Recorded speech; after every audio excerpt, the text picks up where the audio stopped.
Olá, boa noite. Dando aqui o professor José Luiz de Paula. Vamos ter uma conversa hoje sobre histórias e a influência das histórias na nossa vida. Bem-vindos e bem-vindas. Um instantinho, o professor já está entrando. A gente nunca sabe onde uma boa história leva a gente, né? Então, estou muito animado para a conversa de hoje. É um assunto que eu gosto muito e estou ansioso para saber onde ele pode nos levar a todos, né? E vocês? Como vocês se sentem em relação eu acho que o professor já está entrando. Professor... Deixa eu chamá-lo de novo, um instante.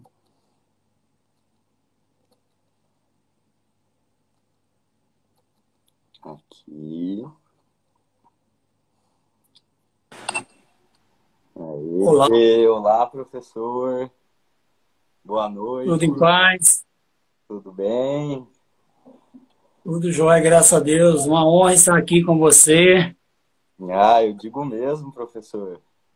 Vamos compartilhar umas histórias aqui hoje, né? Vamos contar histórias, ouvir histórias, repartir histórias. Contar causa é uma tradição de Minas, né? Aqui tem muitos causos para serem contados, de todos os tipos. Inclusive, já escrevi livros com meus alunos sobre contação de causos. É? Histórias, E com certeza eu acho que no final da live de hoje eu vou querer que o senhor conte um caos, porque aproveitar toda essa literatura de casuística de Minas, né? Isso, tem muitos causos para serem contados. Eu também, acho que na nossa primeira conversa, eu também falei com o senhor de como Minas é forte na tradição literária, né? Quantos expoentes tem aí, né? Guimarães Rosa, o Carlos Drummond, Adélia Prado, e a lista é longa, né? E o Só gente senhor? boa. E o senhor? Aí, quem me dera estar no hall desses grandes mestres. Mas o professor José Luiz, para quem não sabe, é docente de letras, né? Tem uma intimidade muito grande com a contação de histórias, com a literatura, né, professor?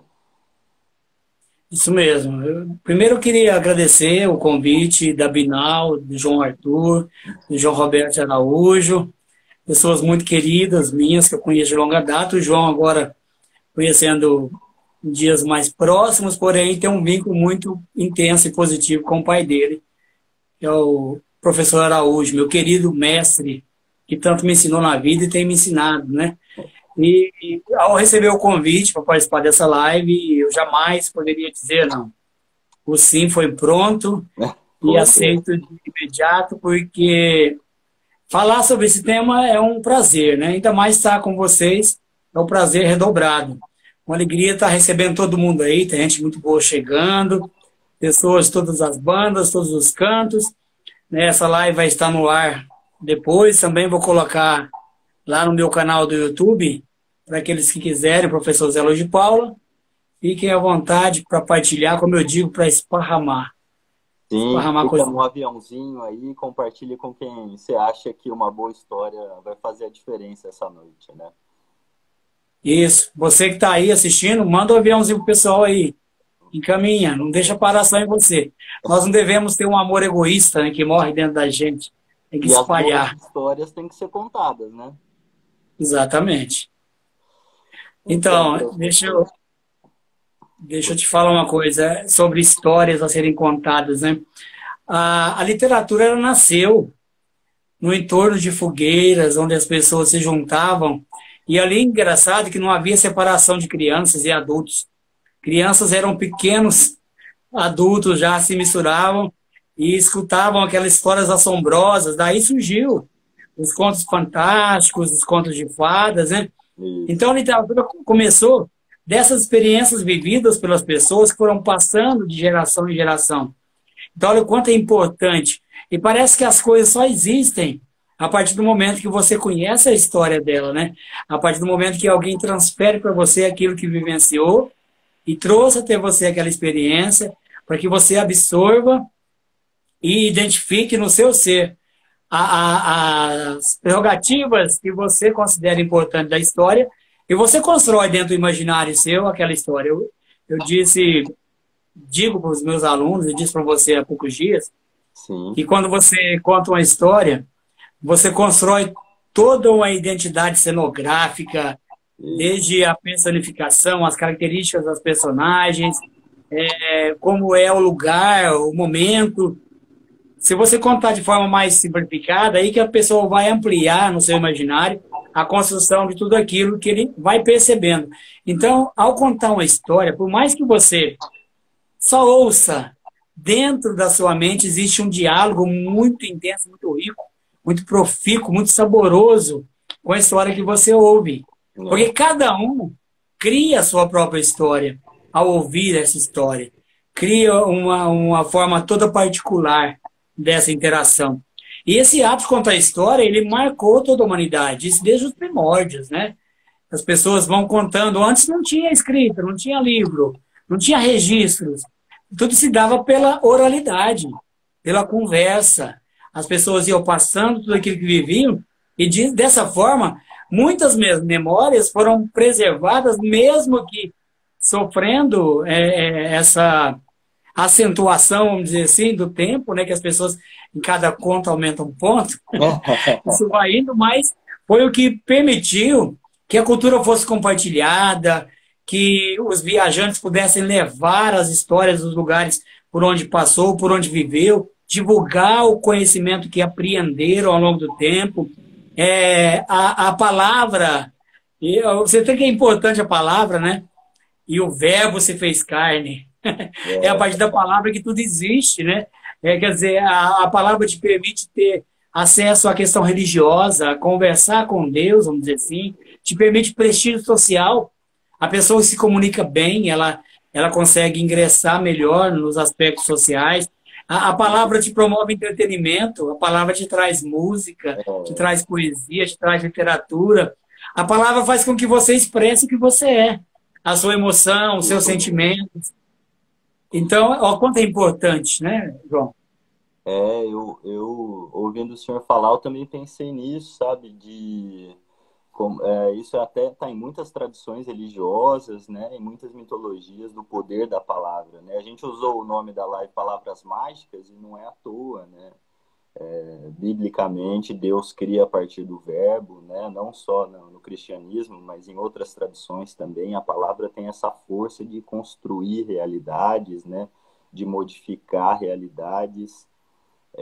Quando a gente está em outras tradições, por exemplo, de matriz africana, como a Umbanda e tudo mais, as pessoas encantam algumas ervas, né? E encantam como? Através do canto, através das palavras, né? Então, eu acho que essa força da palavra de criar realidades ou alterar realidades até na pré-história, né? Tinha pintura rupestre, a gente nem tinha uma linguagem articulada desenvolvida ainda, mas era uma pintura que mostrava uma caça bem-sucedida. Então, um boizão bem gordo ali, né? E os homenzinhos cercando ele. Era uma história quase que com poder de premonitório, de pedir para os deuses, né? Então, a história aí acompanha a gente há tanto tempo e é tão importante, né? Veja, João, como a palavra é importante, né? As coisas parecem só existem se tiver nome, né? Se tiver uma denominação. Isso. Você fala livro, você já imagina o formato de um livro. Isso. Se o livro não tivesse nome, como é que você identificaria esse objeto? Então, olha a força da palavra, né? E a palavra, como você disse, as questões religiosas, né? Que o mestre das parábolas, né? Das histórias que simbolizavam o próprio Cristo, longe aqui de uma questão religiosa, mas partindo de uma representação histórica, né?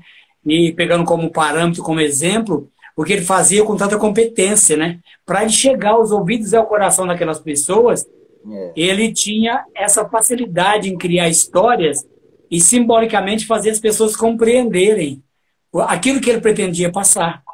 Então, muitas vezes a história ela se dá dessa forma, né, João? é impressionante o poder das histórias das nossas vidas, né, de educar as pessoas, né? A narrativa, a história é uma ferramenta de educação por excelência. Sempre que a gente está contando uma história, e aí vem até um perigo, né? Qualquer história que a gente conte, a gente está educando as pessoas à nossa volta, né? Isso vale para as crianças, isso vale para os adultos, né?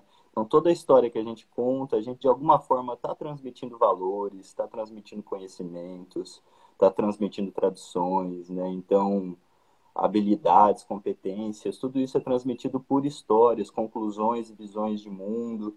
Então, a gente precisa ter muita atenção com o tipo de história que a gente conta, né? Há que se ter responsabilidade no uso da palavra. Eu costumo dizer que entre a mente e a boca tem que existir um filtro imaginário em que permita que nós saibamos o que dizer. Porque nós podemos dizer tudo, né, João? Mas dizer tudo do jeito certo, do tom certo, para a pessoa certa, na hora certa, com as palavras certas. Pronto. Ah, esse é o desafio, Esse né? Esse é o desafio. é o grande desafio, poder chegar nesse consenso entre eu comigo mesmo, né? Porque tem pessoas que, infelizmente, não estou querendo apontar o dedo para ninguém, até porque eu devo apontar primeiro para mim, para que eu possa corrigir meus defeitos, me tornar melhor ao longo da caminhada. Como diria o mestre, professor Araújo, conseguir arrancar os carrapichos que ficam grudados em mim no final da trajetória, da travessia de uma mata, que é a minha vida, a minha experiência, não há como apagá-los. De repente vai ficar a ferida, a marca, a cicatriz, mas o carrapicho não é meu. Eu tenho que tirar, saber conviver com as marcas, aprender com o passado e tocar o barco e viver para frente, né? Aí, João, vou fazer uma pequena dinâmica aqui com os amigos que estão nos acompanhando.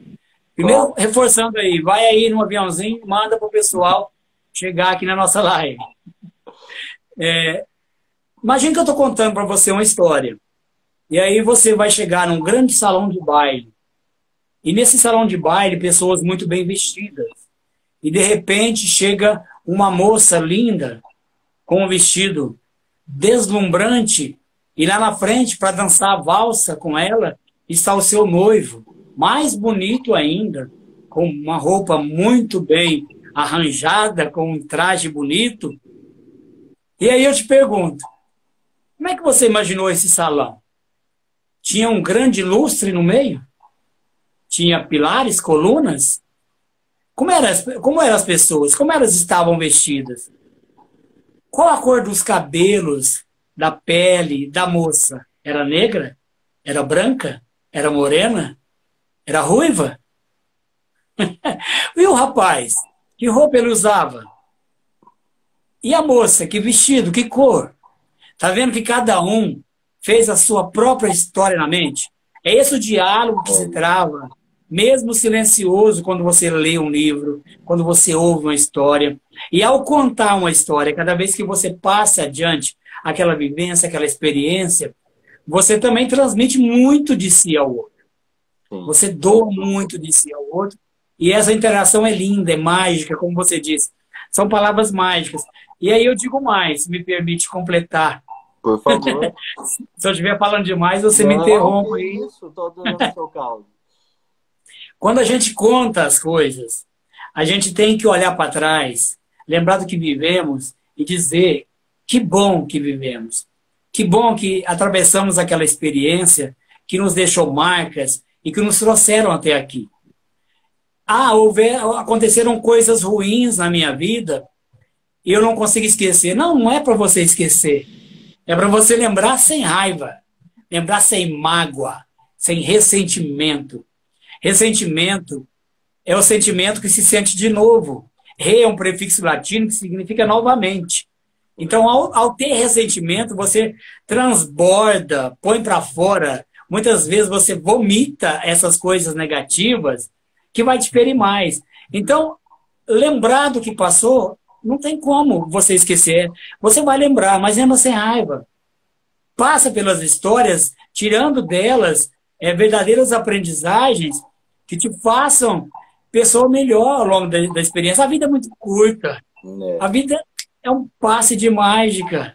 Daqui a pouco, o menininho que corria de pé descalços, tomando banho de chuva aqui nas ruas de terra do meu lugar, hoje está aqui ó, com cabelo branco, grisalho.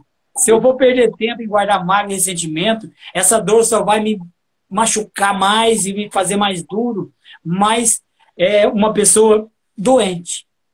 Né? Então, pode falar. Eu estava pensando no que você estava dizendo e estava pensando na importância, na história que a gente conta para a gente mesmo sobre o que aconteceu conosco, né?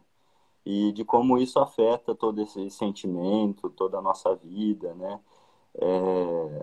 Eu estava pensando na habilidade de contar essas histórias de um jeito que deixa a gente mais forte, né? E para isso, o quanto é importante a gente encontrar interlocutores ou pessoas para quem compartilhar essas histórias que reconheçam nossos pontos fortes, nossas forças, nossas habilidades, nossas competências, né? Geralmente a gente passa por histórias muito tristes e duras na vida, né? E o mundo é o que é. Mas, em vez da gente focar na história do problema, e eu não quero dizer minimizar o problema, ou fingir que ele não existe, ou fingir que a gente não passou por ele, ou tentar romantizar uma situação terrível. Não é isso, mas onde tem injustiça, onde tem opressão, onde tem um problema, também tem uma história de resistência, também tem uma história. As pessoas não são receptoras passivas das dificuldades, né? Elas sempre aprendem a responder de alguma forma. Então, quando a gente encontra um parceiro com quem a gente pode compartilhar as nossas dificuldades, as nossas histórias tristes e doídas, né? E esse parceiro reconhece essas nossas respostas, né? Eu acho que isso facilita esse processo da gente olhar para o passado com menos mágoa, com menos dificuldade, né? E transformar o sofrimento numa lição ou numa coisa... lembrar sem raiva, como o senhor estava dizendo, né? É isso mesmo. Eu vou contar duas historinhas aqui para você. Por favor. Me permita? Claro. Justamente nesse sentido. Estamos aqui da questão que, naquele primeiro momento em que ocorreram essas histórias, o que me marcou foi um sentimento negativo. Foi uma mágoa, foi um ressentimento. Há mais de 20 anos atrás, por motivos políticos, eu perdi um cargo. Perdi, a gente acha que é dono dos lugares que ocupa, né? Tolice de uma pessoa ainda jovem, num processo de crescimento, de aprendizagem. E naquele momento eu fiquei, assim, com muito ressentimento mesmo, muita mágoa, julgando que as pessoas fizeram mal para mim. E aí eu assimilei aquela dor por um tempo, senti, e ergui a cabeça e fui à luta. E aí eu fui batalhar, eu fui estudar, recuperei um outro emprego, e fui prestar concursos para me efetivar como professor. E, para você ter noção, eu estudei tanto, me preparei tanto, que eu passei em 11 concursos. E Uau. todos dentro das vagas. E aí eu pude escolher o que eu queria fazer, onde eu queria ficar. E aí hoje eu olho para trás, eu louvo a Deus por aquelas pessoas que não permitiram que eu ficasse naquele cargo que eu achava que era o muro, que era a minha proteção maior. E aí, quando o muro caiu, no primeiro momento eu fiquei olhando para as ruínas do muro, os tijolos, e lamentando, feito a hiena chorona, e dizendo, meu muro caiu. De repente eu olhei para cima e vi que o muro estava impedindo de eu enxergar o horizonte. E aí eu fui para cima. Metáfora. E aí eu olho hoje e agradeço a Deus sem um pingo de mágoa dessas pessoas. Inclusive eu as encontro, trato bem, convivo bem, não vou esquecer da história, mas não tenho a menor mágoa, o menor ressentimento. Agora, mais recente, alguns poucos anos atrás, o professor aqui também é acometido de momentos de tristeza, como todo mundo. Por mais otimismo que você queira transferir, tem hora, claro, tem hora que você abate. Né? O Paulo Freire, que é o nosso mestre da educação, ele escreveu a pedagogia as pedagogias dele, aquelas mais otimistas, no momento que estava internado, que estava sofrendo, ele não conseguia nem escrever, ele ditava o livro para o seu amigo particular, Zé Saco Romão, poder rabiscar aquilo que ele estava falando. Com positividade, com esperança. Histórias, hein? Tava contando histórias. Exatamente. Então, aí eu tirei a licença, e fiquei doente por um tempo para me recuperar. Depois de 30 dias voltei. Voltei, passei pela secretaria, falei bom dia, quase não responderam. Entrei na sala dos professores, cada um absorto ali na sua vida, na sua correria, pegando material, preparando aula, praticamente nem me responderam. Passei por diretor, vice-diretor, supervisora da mesma forma. Entrei na sala de aula. Aluno não engana o professor e o professor muito menos o aluno, né? O amor ali é muito intenso e recíproco, né? Então, de cara, eles, ao entrar na sala, me aplaudiram e disseram que eu não podia ficar tanto tempo afastado, que eles gostavam de mim. Eu fiquei feliz, né? Senti uma energia boa. Estou lidando minha aula, passado pouco tempo, bate na porta. Eu havia encostado a porta, bateu na porta, abri, fui lá ver quem era. Era o Arnaldo. Aí o Arnaldo falou assim: como é que você tá, Zé Luiz? Você tá bem agora? Tô, Arnaldo, tô bem. Pois é, Zé Luiz, eu vi que você estava triste, estava diferente, agora eu tô vendo que você tá alegre, você tá sorrindo, seu olhar tá mais vivo. Ó, qualquer coisa que você precisar, conta comigo. Você sabe onde me encontrar. Sabe quem é o Arnaldo? Quem? O Arnaldo era o zelador da escola. Olha. Aquele que muitas vezes a gente vê de forma invisível, que às vezes ele nem enxerga. Aquele por onde a gente passa tantas vezes, nem olha para o lado, pergunta, dá bom dia. A gente muitas vezes ignora. E aí me fez refletir demais a essa postura do Arnaldo.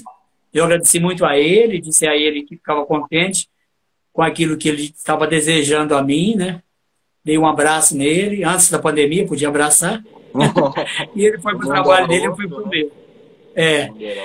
E aí eu fiquei analisando ali sozinho, pensando, me deu uma vontade de chorar e refletir sobre tudo aquilo, mas sem mágoa dos companheiros que não me cumprimentaram, que não me perguntaram como eu estava, se eu estava melhor, que não me desejaram boas-vindas, sem mágoa deles, porque eu passei a enxergar e comecei a pensar quantas vezes eu não fiz do mesmo jeito. Pessoas que sofreram do meu lado e eu nem me dei conta. Quantas vezes eu também fui frio, eu fui egoísta e pensei só em mim. Então, ao invés de sentir mágoa dos companheiros que agiram daquela forma, não por culpa deles, por estarem absortos em tantas preocupações, tantas dificuldades do cotidiano de uma escola, de uma sala de aula, eu passei a me policiar, a me cuidar com relação a isso. Então, quando alguém espirra do meu lado, tosse, hoje a gente manda fazer o teste da Covid, né?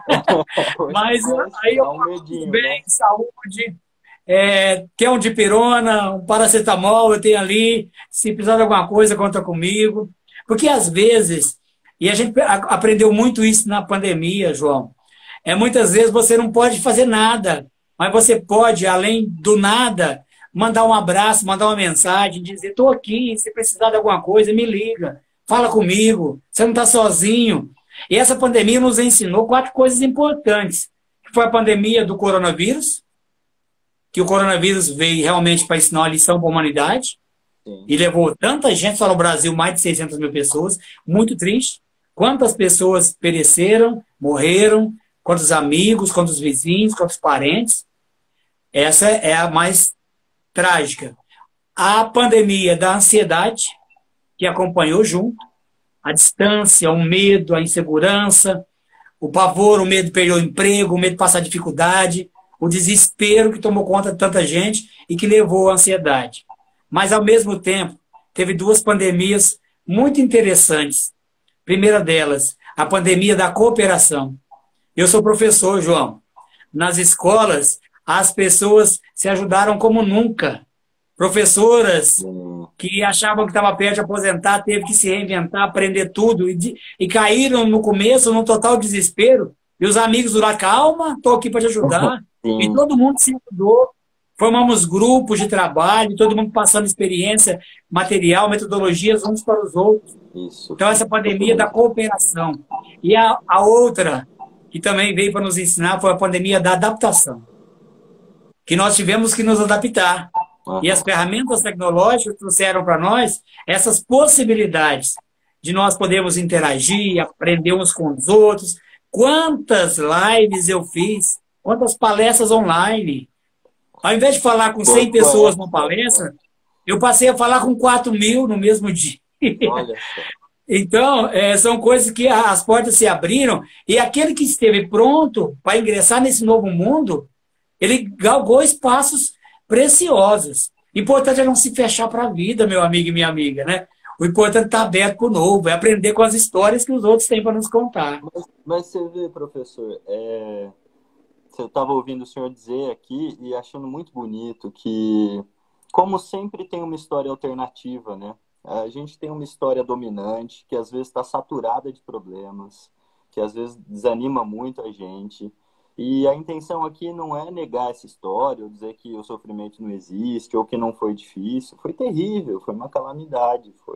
600 mil pessoas morreram, né? Uma pandemia, as pressões sociais por emprego e renda e tudo isso existe, né?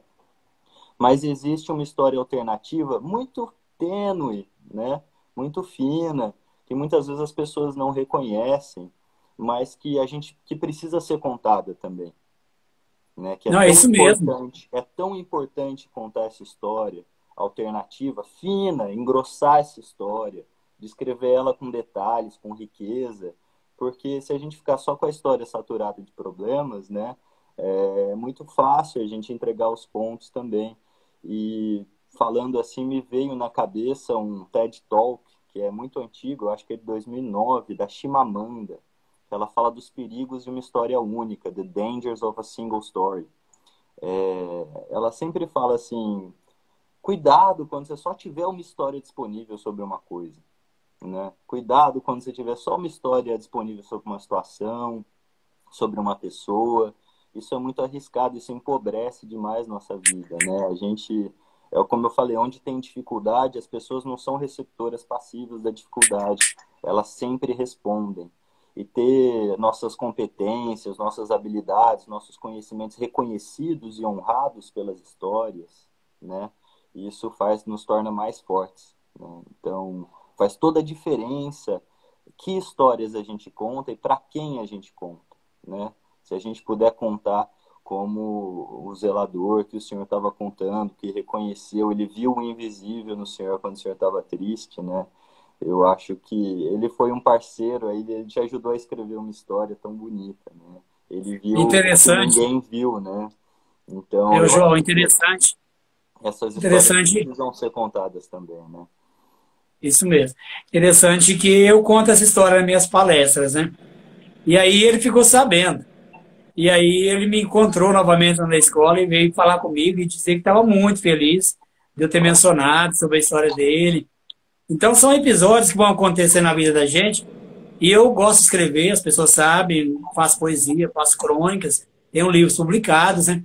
Se você me permitir, mais à frente, mais ao final, quero ler uma poesia e ler uma crônica recentes que eu fiz esse mês ainda. Por favor. Mas eu quero contar uma historinha aqui marcante e que, num tempo, eu tenho 54 anos, eu vivi num tempo em que havia o castigo físico. O aluno, a professora, puxava a orelha. A professora ainda deixava de joelho, de castigo, alguma coisa nesse sentido, né? Infelizmente, era assim. a violência, né, existia e se achava justa, né? As pessoas não tinham compreensão do quanto isso é prejudicial na formação de qualquer um, né? Que deve imperar nas relações é o amor, a palavra pacífica, às vezes firme, o amor exigente, mas jamais a violência, né? Deve imperar a comunicação não violenta, né? Mas aí, eu tinha uma professora, quando eu tinha 8, 9 anos, que era totalmente diferente das outras. Ela nos recebia todos os dias, João, com um beijo e um abraço, coisa que ninguém imaginava, né? Todo mundo sisudo, professoras, aquela postura de matriarcais, né? E a Nossa. gente tinha que obedecer. E aquela professora toda afeto, toda florida. Meu olhar era apaixonado por ela. Tinha duas pessoas que eu amava nesse mundo, mais que tudo. A minha mãezinha, logicamente, que a gente ama muito a mãe, o Sim. pai também, e a minha professora. E aí chegou o dia do aniversário da professora, João. E aí eu cheguei em casa, meu pai tinha uma venda lá em Aparecida de Minas, uma cidadezinha, um distrito de Frutal. Seu pai conhece. Seu pai já deu uma palestra em Aparecida de Minas. Uma venda dessas antigas, que tem fumo de corda, pinga, arroz, feijão, doce, o Nossa, que você imaginar. Aquelas vendas, coisa aquelas boa. balanças antigas, daquele jeito. E aí, meu pai também vendia revistas, perfumes. E chegou o aniversário da minha professora. Eu cheguei em casa e falei para minha mãe, amanhã é aniversário da dona Tereza Cristina. Como é que eu faço? Eu tenho que dar um presentinho para ela. Ela gosta tanto de mim, todo dia ela me dá um beijo, um abraço, e eu gosto tanto dela. Não, meu filho, vem aqui.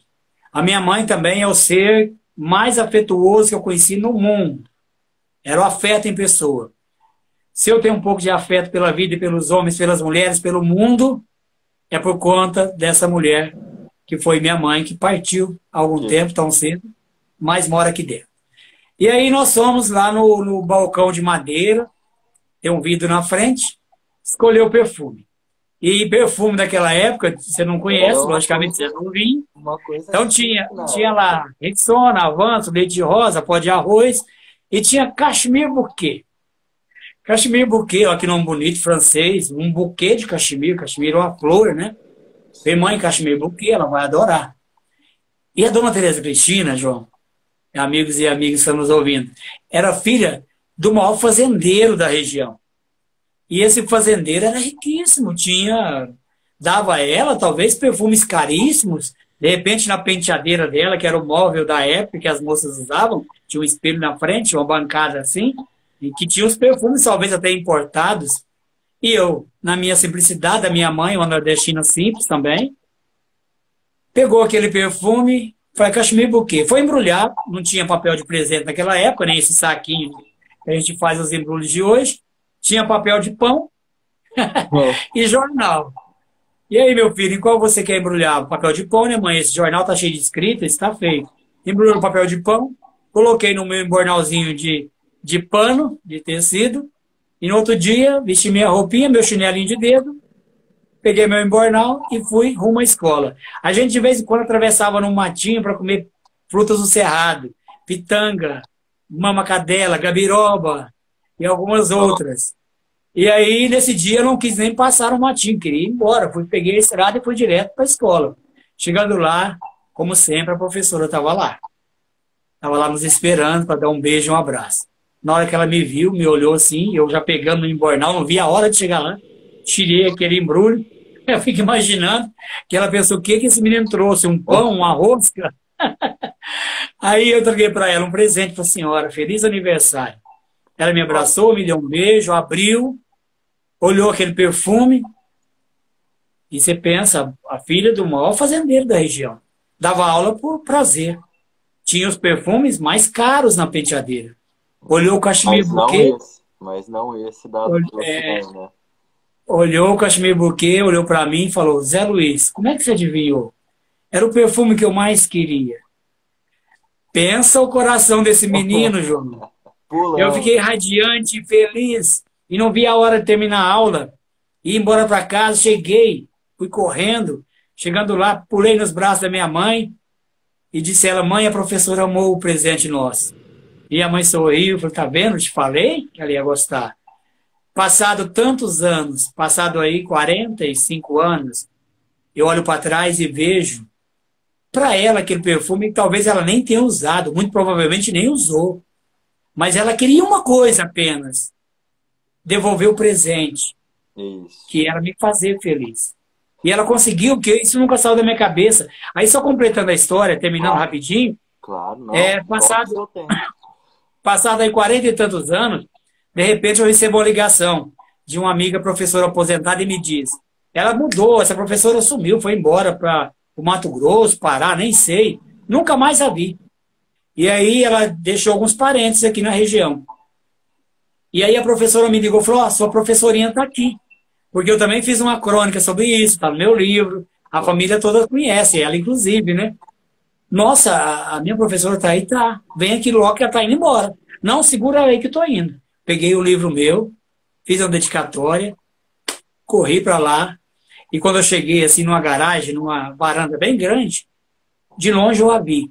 E eu imaginava, João, aquela professora enorme, para mim era uma mulher, um mulherão, né? Quando eu vejo uma mulher pequenininha. Mas o olhar continuava o mesmo. O sorriso era o mesmo. Eu a reconheci no momento que eu bati os olhos sobre ela. E fui caminhando ao encontro dela, e ela veio ao meu encontro. E nós nos abraçamos, e não restou outra coisa a não ser chorar. Não. E eu entreguei o livro para ela e disse a ela, muito obrigado por aquilo que você representou para mim, do que é a educação, do que é o amor na educação, do que é possível fazer como professor, daquilo que você pode fazer na vida do seu aluno e deixar como marca positiva. Aí ela pegou e me respondeu assim, chorando, quem dera todas as professoras do mundo pudessem ter a alegria que eu estou tendo agora. Poder ouvir isso e saber que eu contribuí na formação de um homem como você. Nossa. E eu fiquei muito feliz. E olha que história que me marcou de tantos anos que eu carrego e faço questão de contar. Sabe por que eu conto? E eu conto essa história em todas as palestras que eu vou, porque eu sei que essas histórias se repetem todos os dias, em todos os rincões desse Brasil. Isso. Tem professora que ama e que é devotada, que faz tudo. Tem professor que faz isso, que se entrega para os seus alunos. Aí dizem que professor não tem que educar, professor tem que ensinar português, matemática e ciência. Ai das crianças desse país, dos lares miseráveis, se o professor não for a luz na vida deles. O professor, muitas vezes, não é a luz do fim do túnel para eles, não. O professor é a própria luz, que leva essas crianças a enxergarem possibilidades onde elas não enxergam nada além da miséria.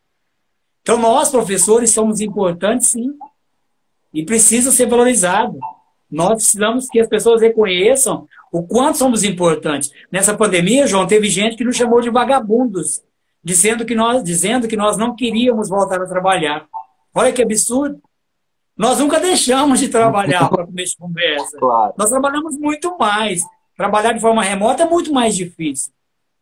Nós queríamos ter o contato com os alunos, mas infelizmente a segurança e a vida tem que valer muito mais que qualquer outra coisa. Esse tempo se recupera, mas a vida jamais. Por isso, o meu respeito aos professores. Nossa, professor, é uma história linda, assim, muito tocante. É uma história de um contexto, assim, você vê, né?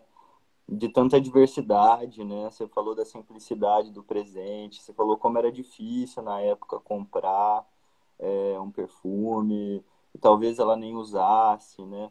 Mas como uma história que a sua intenção e a sua boa vontade, a sua generosidade reconhecidas, né? O efeito que isso produziu em você é uma história que te acompanha até hoje, né? Então, o quanto é importante a gente honrar e reconhecer as intenções das pessoas, saber das histórias delas, honrar as atitudes delas, né? As boas histórias, elas nos acompanham às vezes para sempre, né? Muito bonito mesmo. Aproveitando a toada, professor, gostaria de te perguntar qual é uma história que vale a pena ser contada? Quando você pensa em escrever alguma coisa, quando você está andando na rua e vê uma cena, ou quando você é pego por uma inspiração poética que está passando, assim, qual é a qualidade que você procura numa história que você fala, nossa, isso é bonito e isso precisa ser contado e compartilhado? Assim. Essa é um exemplo, né? Mas eu aposto que o senhor tem outros também. Não, às vezes, João, o nada, o simples, o vento, o tempo, a passagem, as pessoas que cruzam. É o banco da rodoviária, que se você vê lágrimas das chegadas, lágrimas da despedida. É um episódio que você percebe numa trajetória de uma criança com dificuldades de convivência, de repente uma questão de assumir a sua própria sexualidade, muitas vezes você, Sim. como professor, detecta isso, os alunos às vezes enxergam em você alguém que eles podem confiar, e como você levar ele esse ponto de vista, essa posição E que honrar, possa garantir a ele honrar a confiança que ele depositou em você, né? isso. É. Então são coisas que me tocam no dia a dia. Eu vou ler uma crônica, nós já estamos aqui há quase 40 minutos, olha como o tempo voa. Boa, boa história, e a gente vai contando, nem vê o tempo passar. É, eu vou ler uma crônica aqui, rapidinho. Ela, outro dia, eu me deparei com uma imagem de uma TV antiga. A TV chama-se Colorado RQ. Você que talvez nem saiba, mas tinha uma marca de TV, antigamente, preto e branco, logicamente, não tinha TV colorida quando criança, quando meu pai comprou a primeira TV, né? Aí eu falo assim, Colorado RQ. Vi meu pai chegando com uma caixa enorme. Bem cabiam os dois de mim. Tirou lá de dentro um aparelho grande, uma caixa com um vidro na frente bem pesado. Ele disse em alto tom, como já era de costume, que tinha adquirido uma televisão. Colorado RQ era a marca do trambolho e possuía na frente um seletor que fazia um barulhinho gostoso ao mudar de canal. Poucas casas ali no início dos anos 70 tinham o privilégio de ter instalado uma TV na sala. No mesmo dia, um homem foi instalar a antena para captar o sinal que nos permitiria assistir os filmes e as novelas que tanto minha mãe falava. Um cano de metal bem alto. Lá na ponta, um emaranhado de tubinhos de alumínio com um fio achatado que descia e chegava até o aparelho. O homem, no alto dos seus conhecimentos televisivos, disse que era para deixar a antena virada para o rumo das cidades de Fronteira e São José do Rio Preto, pois iríamos pegar os melhores programas do Canal 8, com muitos filmes de faroeste e boas novelas. Fiquei todo contente, esperando o que apareceria naquele tubo espetaculoso à minha frente. E o milagre se deu com o aparecimento da imagem. Lembro que era uma cena onde passava um cowboy montado em um belo cavalo, ele com a arma do lado e a voz de trovão. Fiquei embasbacado, sem palavras. Quase não acreditei. Eu não segurei. Nós estávamos ali umas 10 pessoas na sala naquele momento. Todos os meninos e os adultos ali na expectativa. Aí eu perguntei ao montador de antenas, como é que ele tinha feito para enfiar aqueles hominhos dentro da televisão? A risadaria foi geral. O homem, com um olhar carinhoso, respondeu que ele era um mágico e tinha esse poder. Aí as pessoas riram ainda mais. E eu, sem entender nada direito, caí na risada também. Olha Foi só. um dia tão feliz. Passamos o resto da tarde vendo filmes e desenhos animados em preto e branco. E à noite percebi minha mãe limpando os olhos, marejados assistindo uma cena romântica.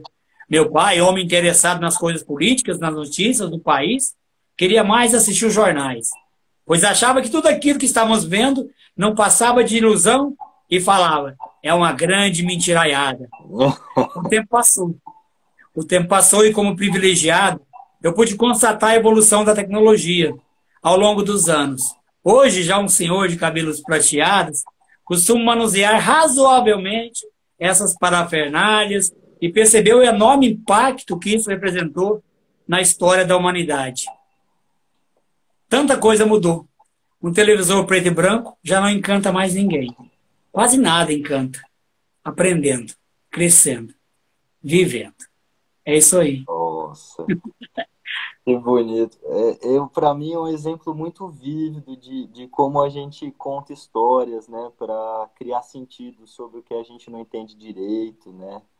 E para mim vem muito forte essa questão de reencantar o mundo, né?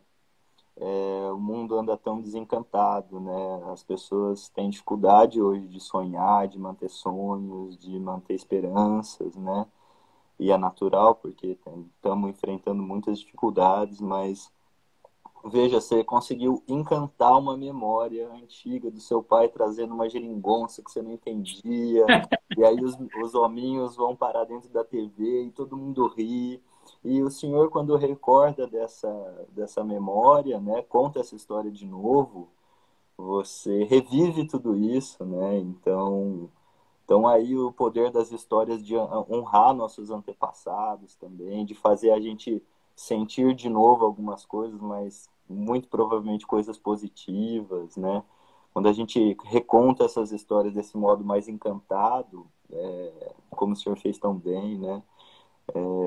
Um exemplo muito bonito mesmo de como a gente pode enriquecer as histórias, como elas podem, as palavras podem ser mágicas mesmo.